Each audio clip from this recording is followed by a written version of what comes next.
I'm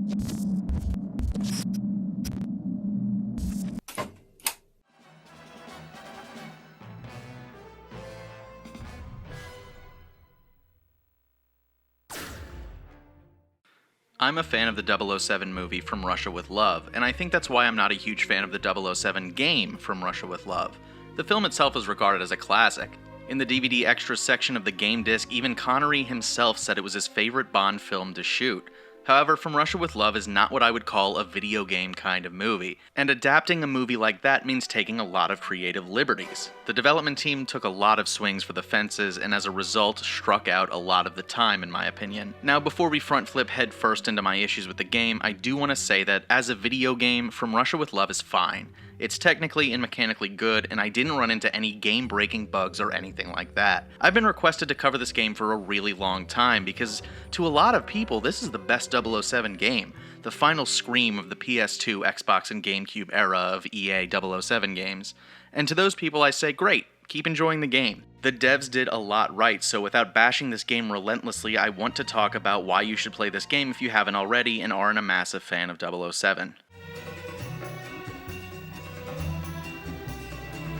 After making the transition from first person to third person between Nightfire and Everything or Nothing, From Russia with Love sticks with a lot of the gameplay elements that really worked from the game that came before it. If you played Everything or Nothing, you can expect the game to feel pretty similar. To me, the biggest differences of the way the game plays are in the shooting and the melee. On the latter side of things, 007 can perform stealth melee attacks by sneaking up on enemies or perform combos when fighting fist to fist. During these fist-fighting segments, you have to follow the button prompts that appear on the screen to knock out your opponent. They're easy enough relatively, but it adds a lot more interactivity to the system, whereas Everything or Nothing just had you mashing the punch button until your enemy was incapacitated. On the gunplay side of things, the biggest and best feature of the game is Bond focus. In From Russia with Love, the shooting mechanic from the previous game returns and is built upon. You hold the left trigger to lock onto your enemy, and you can fire there. But you can go into focus mode where you can zoom in on an enemy to reveal weak points, where you can then use the right stick to more finely tune your aim. What I find clever is that you can zoom in on a walkie-talkie and shoot it to render it useless, preventing your enemies from calling in backup. You can then aim for the weak spots or just shoot them in the head, it doesn't really matter. It's a really good evolution of Everything or Nothing's aiming system. You also have driving portions of the game. The feel of the driving was weird at first until I remembered there wasn't power steering in the 60s, or at least that's how I justified in my head the delayed driving inputs when turning. Each weapon you find in the game can be upgraded as part of an upgrade system that I think works pretty well. When you finish a mission, you are awarded a score which translates to points to use on upgrades. The better you do, the more points you get. Each of the weapons can be upgraded with larger clips and reload speed among other things, but I think the points are best spent on armor. Armor in From Russia with Love works well and makes sense. You have a refillable bar of armor and a health meter that can't be refilled. When you're running low on armor and take too many hits, you start taking damage that is drained until you finish the level. It's appropriately tense when you're far into a mission and you're looking for that one last bit of armor to get you across the finish line. The recreation of set-piece environments from the film were well done too, and I was excited to see locations like the camp and the billboard with the singer recreated so faithfully. The hedge maze was especially cool to experience because of all the scenes in the movie, that's the one that lent itself best to being a video game type level. And that care extends to the character models as well. The character models are great, and I think Red Grant and Sean Connery look excellent. Even with as much time that has passed, I feel like they hold up really well. Further adding to the immersion is Sean Connery reprising his role as 007 in all of the cutscenes. It is amazing hearing his iconic voice come through the speakers once again, in spite of it being very apparent that he's much older than the 007 you see in the game. Even then, he brings the thunder, and in spite of this being his very first voice acting role for a video game, he did really well. I just wish there was more of him in the game.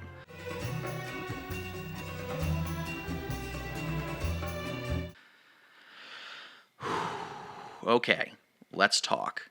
As a video gamey game, From Russia with Love does well enough, as I explained with all the positives I just said about it. So please remember, I don't despise this game. The gameplay is there, the looks are there, Connery is represented well. But for me, as a die-hard fan of 007, I know what rules the different eras of Bond follow, and so much of From Russia with Love the game feels totally out of place. And if we want to get into the details why, we need to take a look at the story.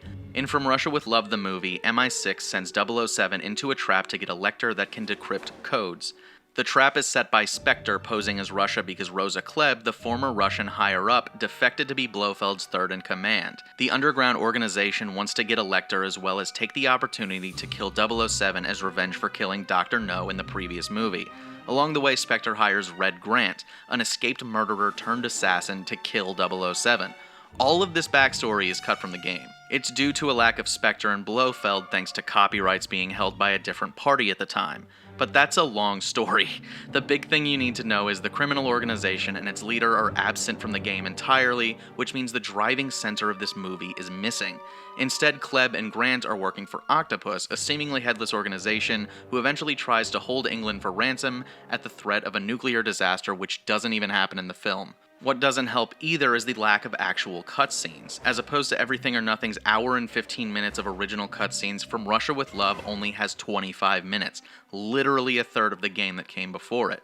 This lack of story and exposition dilutes what makes the original movie so beloved. Since the bulk of the details were locked in a lawsuit, these characters aren't allowed to have their backstory. One of the main omissions is Klebb's final moment where she tries to stab 007 with her poison-tipped shoe blade, and it comes out of nowhere for people who haven't seen the movie because the scene where Blofeld's number 2 man is killed with one is gone.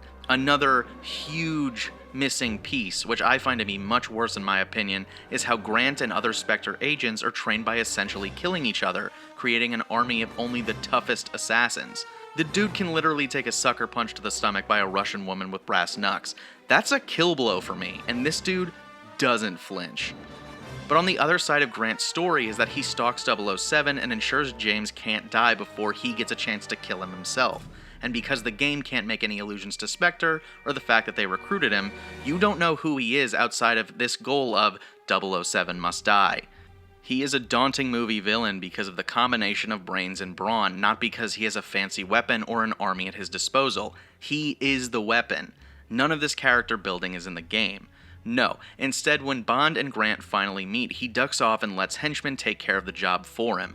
That would never happen if you've seen this movie. 007 is supposed to be his trophy, and instead he waits until James turns around to whack him with a champagne bottle. The Red Grant send-off in the game is also unforgivable. His final stand-in, a robotic spider that shoots laser beams, shows how little the writers understood his character from the movie and what made him great. The fact this game shipped with so much missing plot kinda makes it seem like this was made for fans of the movie who can fill in the blanks with prior knowledge. But on the other side of that coin, fans of the Connery era will be confused as to why there are so many weird creative choices that fit together like gasoline and iced tea. It's trying to bridge the gap between 007 fans and mass appeal, and for me, it really misses the mark as someone who's in the former of those two groups.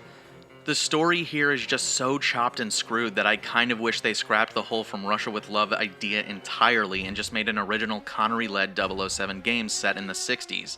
And if that seems like a tall order, Everything or Nothing was a totally original script too, and that could have been a Brosnan-era movie, it was so good. A similar situation with a Connery-era style could have worked, that's all I'm saying. It honestly doesn't feel like the writers knew what movie they were supposed to be writing about. Tactical rocket-launching jetpacks were never a part of the Connery era of movies, and it's ridiculous that they're here at all. As a game mechanic, it works, and it's fine, it just does not fit. And for the sake of time and trying not to repeat myself, I'll just say, like the jetpacks, pocket helicopters and a laser watch from Die Another Day do not work within this game's story. In my opinion, this game's gameplay has a tendency to also feel very by the numbers, because all of the story issues I have with it amplify how little there is to this game. I finished the entire story in under 4.5 hours. But like I mentioned before, there are moments that are great. The camp, the hedge maze, saving Karaman the billboard as an alternate take on the story. The high points are very fun to play, but there is another side of this where the missions feel like they're just trying to put waves and waves of the same few enemies in front of you for no reason. The movie itself has action elements, but nothing compared to the Bond movies of the late 90s and early 2000s, and shoehorning tons and tons of action into the game really removes a lot of the soul of the film. This is more apparent than ever in the on-rails boat sequences. When in doubt, add a chain gun, I guess. The big story moment in the film where James and Karam spy on the Russians from right beneath them was fun because the Russians had no idea they were there.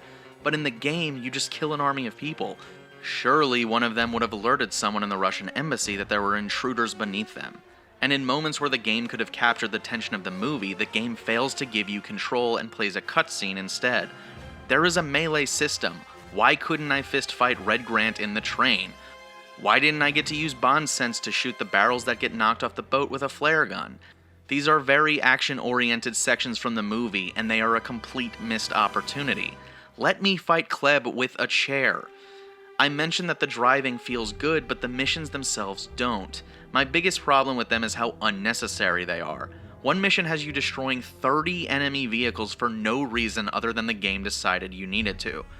The world you're driving in doesn't feel deliberate either. In Everything or Nothing, you drive in an interconnected city, and the aha moment when you realize that there's a secret entrance under the waterfall you passed 10 times was a big payoff. That city felt intentionally designed for that moment.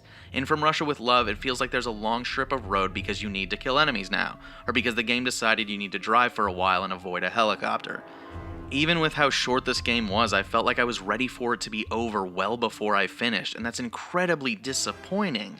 With Everything or Nothing, I was excited to keep playing because the game nailed everything about the Bond style. The gameplay, the action, the story. I wanted something like that with From Russia with Love, and the game didn't deliver in a way that was satisfying to 007 fans. It starts to feel repetitive quickly, and taking the name of one of the most popular films in the series puts a lot of weight on it to be great, and it's just okay. It's not great, it's not bad, it's just okay. At worst, it's forgettable and doesn't have much substance.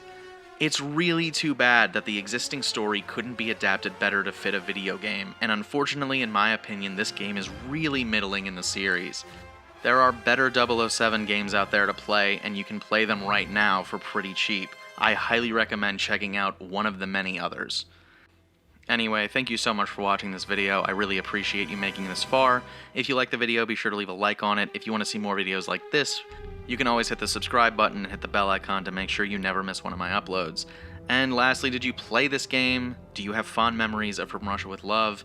Let me know in the comments down below. I think there's a lot to like about this game, but as a Bond game of the time, it just doesn't work. Anyway, I'll see you all in the next video. Stay safe out there and have a great rest of your week.